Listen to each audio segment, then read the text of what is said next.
We have spoken with Kieran.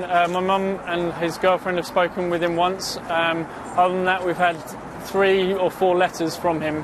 But otherwise, it's very difficult to get any contact with him. And do you know anything about the conditions in which they're all being kept? Yeah, he's kept in one cell for 23 hours a day.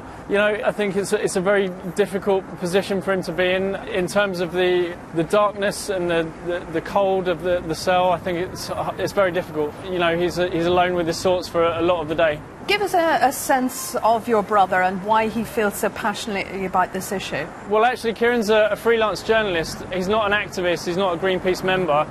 He was there on the boat to record and report what was going on, essentially report on a peaceful protest. I think in that respect we feel a great sense of injustice that he's there at the moment. You know, the charges that he and all of the people there face are ludicrous. So what is being done to try to get them released?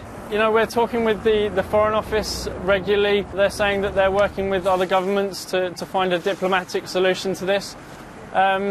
You know, from our point of view, we're just trying to do as much as we can. Things like today, protesting outside the Russian embassy, the petition which was signed by 1,400 members of the media.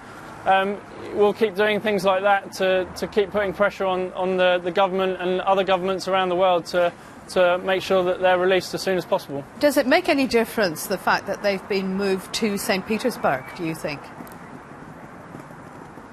I think it'll help in terms of the cold there is probably not quite as bad as Murmansk, where they're up very close to the Arctic.